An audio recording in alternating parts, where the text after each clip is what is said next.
আসসালামু আলাইকুম। ভিডিওটি স্কিপ করিয়েন না, ধাক্কা দেন না, দয়া করে বলছি, হাত জোর করে বলছি, ভিডিওটি ধাক্কা দেবেন না। কারণ আজকে বীরভূম ডিস্ট্রিক্টে এসেছি, এটা হচ্ছে থেকে ছুটতে ছুটতে আপনারা সকলেই জানেন যে এই পেশেন্টটা ইসমাইল ভাই ভিডিও বানিয়েছিল, সেই ভিডিওটা হয়তো ডিলেট হয়ে গেছে, ওনার ব্রেকডাউন হয়েছিল। তো এই যে মারাত্মক পেশেন্ট, প্রচুর টাকা ভাই, লাখ লাখ কোটি কোটি টাকা লাগবে ভাই। এই পেশেন্টটা বাঁচাতে গেলে শুধুমাত্র আপনাদের দয়া, আপনাদের আশীর্বাদ, আপনাদের সহযোগিতা। আমার 4,72,000 পরিবারকে বলবো, অন্তত 1 টাকা করে দিলে 4,72,000 টাকা এই ছেলেটার জীবনটা ফিরিয়ে দিতে পারে। দয়া করে আপনারা প্রচুর টাকা নষ্ট করেছেন, আপনারা অনেক জায়গায় অনেক টাকা দিয়েছেন। এই সামনে ঈদ গেল, এই ঈদ উপলক্ষে 1 টাকা করে আপনারা এই ভাইটাকে দান করেন।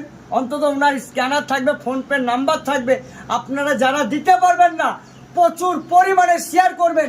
4,72,000 পরিবারের কাছে আমি ভিক্ষে চাইছি, আপনাদের কাছে ভিক্ষে চাইছি, আমার জন্য নয়। এই অসহায় মায়ের সন্তান, এই যে দেখতে পাচ্ছেন ইনি মা, আপনি মা হয়তো নাকি, এই যে মা দেখতে পাচ্ছেন। আচ্ছা, আপনার সন্তান কতদিন থেকে পড়ে আছে? হিসাবে ধরেন 2 বছর হলো, কিন্তু 1 বছর থেকে একবারে 1 বছর থেকে একবারে কাবু, টাকা পয়সা কিচ্ছু নেই, না কোনো কিছু না। কেউ সহযোগিতা করছে না। সহযোগিতা আমাদের পাড়া সব ছেলেরা যা আছে, ওই ছেলেরাই খুব সহযোগিতা করেছে, কিন্তু আর পাচ্ছি না। আর পারছে না ভাই, আর পারছে না। কারণ প্রত্যেকটা মানুষের সংসার আছে, প্রত্যেকটা মানুষের ফ্যামিলি আছে। কথায় আছে না যে অনেকেই জ্ঞান দেয় কিন্তু দান দেয় না। রাসূলে পাক সাল্লাল্লাহু আলাইহি সাল্লাম বলেছেন যে শুধু দান করলে সে অবশ্যই জান্নাতবাসী হবে। তা জান্নাত কোথায় আছে? এখানে আছে। দেখুন, একজন অসহায় মায়ের সন্তান, যে মা 10 মাস 10 দিন গর্ভে রেখেছে, এই যে মা, এই মা আর পারছে না, তাই এই মা আপনাদের কাছে ভিক্ষে চাইছে। এবং আমি বহরমপুর থেকে এসে আপনাদের কাছে ভিক্ষে চাইছি। এবং আমার এই যে এই দিদি ভাইটা নার্সের চাকরি করে বহুত দূরে, ইনি যেটুকু পারলো 1000 খানিক টাকা দিল। আপনারা 1 টাকা করে দিয়ে অন্তত সহযোগিতা করেন।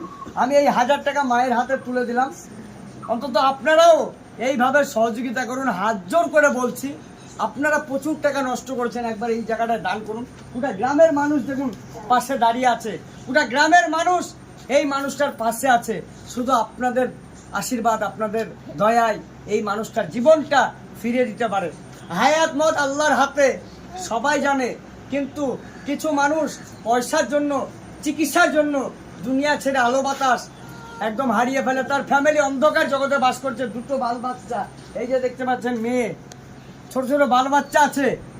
আজকে এই জীবনটা বেঁচে গেলে তার ফ্যামিলিটা বেঁচে যাবে। দয়া করে বলছি, ভিডিওটি শেয়ার করবেন।